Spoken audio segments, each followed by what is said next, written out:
ಗರ್ಭಕೋಶದ ಸಮಸ್ಯೆಗಳು ಮುಂಚಿಂದನೂ ಇದೆ. ಈಗ ಜಾಸ್ತಿ ಆಗಿದೆ ಕಡಿಮೆ ಆಗಿದೆ ಅಂತ ಹೇಳಕ್ಕಾಗಲ್ಲ. ಹೆವಿ ಬ್ಲೀಡಿಂಗ್ ಆಗೋದು, ಜಾಸ್ತಿ ಪೀರಿಯಡ್ಸ್ ಆಗೋದು. ಎಷ್ಟು ಪೀರಿಯಡ್ಸ್ ಆಗೋದು ಅಂದ್ರೆ ಅವ್ರಿಗೆ ನಾರ್ಮಲ್ ಆಗಿ ಒಂದು ಆಕ್ಟಿವಿಟೀಸ್ ಮಾಡಕ್ಕಾಗಲ್ಲ, ಅವ್ರ ಕ್ವಾಲಿಟಿ ಆಫ್ ಲೈಫ್ ಹಾಳಾಗುತ್ತೆ, ದೈನಂದಿನ ಆಕ್ಟಿವಿಟಿಗಳು ಮಾಡಕ್ಕಾಗಲ್ಲ, ಅನ್ವಾಂಟೆಡ್ ಹೇರ್, ಪಿಂಪಲ್ಸ್ ಬರೋದು, ಅದನ್ನು ಕೂಡ ಜಾಸ್ತಿ ಆಗಿ ಅದರಿಂದ ಕೆಲವೊಂದು ಕಾಂಪ್ಲಿಕೇಶನ್ಸ್ ಆಗ್ತಾ ಇದೆ.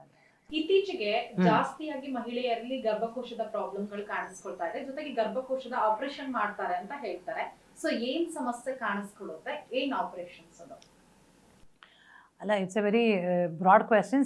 ಒಂದು ಗರ್ಭಕೋಶದ ಸಮಸ್ಯೆಗಳು ಮುಂಚಿಂದನೂ ಇದೆ. ಈಗ ಜಾಸ್ತಿ ಆಗಿದೆ ಕಡಿಮೆ ಆಗಿದೆ ಅಂತ ಹೇಳೋಕ್ಕಾಗಲ್ಲ. ಬಟ್ ನಮ್ಮ ಒಂದು 30 years ಎಕ್ಸ್ಪೀರಿಯನ್ಸ್ನಲ್ಲಿ ಜಾಸ್ತಿ ಆಗ್ತಾ ಇರೋವಂಥ ಸಮಸ್ಯೆಗಳು ಅಂದರೆ ಒಂದು ಅಬ್ನಾರ್ಮಲ್ ಬ್ಲೀಡಿಂಗ್ ಅಂತ ಹೇಳ್ತೀವಿ. ಅಂದರೆ ಹೆವಿ ಬ್ಲೀಡಿಂಗ್ ಆಗೋದು, ಜಾಸ್ತಿ ಪೀರಿಯಡ್ಸ್ ಆಗೋದು. ಎಷ್ಟು ಪೀರಿಯಡ್ಸ್ ಆಗೋದು ಅಂದರೆ ಅವ್ರಿಗೊಂದು ನಾರ್ಮಲ್ ಆಗಿ ಒಂದು ಆ್ಯಕ್ಟಿವಿಟೀಸ್ ಮಾಡೋಕ್ಕಾಗಲ್ಲ, ಅವ್ರ ಕ್ವಾಲಿಟಿ ಆಫ್ ಲೈಫ್ ಹಾಳಾಗುತ್ತೆ, ದೈನಂದಿನ ಆ್ಯಕ್ಟಿವಿಟಿಗಳು ಮಾಡೋಕ್ಕಾಗಲ್ಲ. ಪ್ಲಸ್ ಅವರಿಗೆ ರಕ್ತ ಕಡಿಮೆ ಆಗಿ ಅನಿಮಿಯಾ ಆಗೋದು, ಸುಸ್ತಾಗೋದು, ಅವರ ಓವರಾಲ್ ಕ್ವಾಲಿಟಿ ಆಫ್ ಲೈಫ್ ಕಡಿಮೆ ಆಗುವಂಥದ್ದಕ್ಕೆ ಅಬ್ನಾರ್ಮಲ್ ಬ್ಲೀಡಿಂಗ್ ಅಂತ ಹೇಳ್ತೀವಿ. That is the commonest problems which occur in women. Second one is fibroids ಅಂತ ಹೇಳ್ತೀವಿ. ಫೈಬ್ರಾಯ್ಡ್ಸ್ನಲ್ಲಿ ಕೂಡ ತುಂಬ ಸಾಮಾನ್ಯವಾಗಿ almost up to 40% of women can have fibroids in their 40 years of age. So ಅಂಥ ಟೈಮ್ನಲ್ಲಿ ಕೂಡ ಕೆಲವೊಮ್ಮೆ ಆಪ್ರೇಷನ್ ಅಗತ್ಯ ಬರುತ್ತೆ.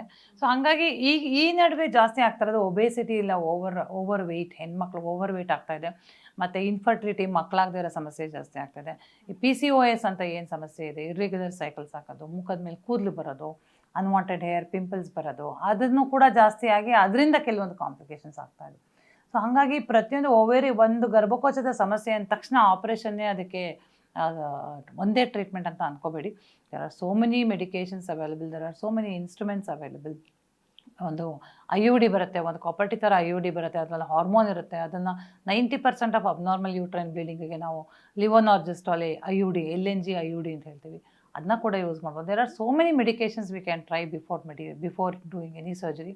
ಸೊ ಗರ್ಭಕೋಶದ ಸಮಸ್ಯೆ ಅಂದ ತಕ್ಷಣ ಆಪ್ರೇಷನ್ ಅಂತ ಈಕ್ವೇಟ್ ಮಾಡಿ ಏನು ಆಪ್ರೇಷನ್ ಮಾಡ್ತಾರೋ ಅನ್ನೋ ಭಯಕ್ಕೆ ಮನೇಲಿ ಕೂತಿರಬೇಡಿ. ಫಸ್ಟ್ ಬಂದು ಏನಾಗಿದೆ ಅಂತ ಡಯಾಗ್ನೋಸ್ ಮಾಡಿಸ್ಕೊಳ್ಳೋದು ತುಂಬ ಇಂಪಾರ್ಟೆಂಟ್ ಅಂತ ಅನ್ಸ್ಕೊಳ್ಳಿ.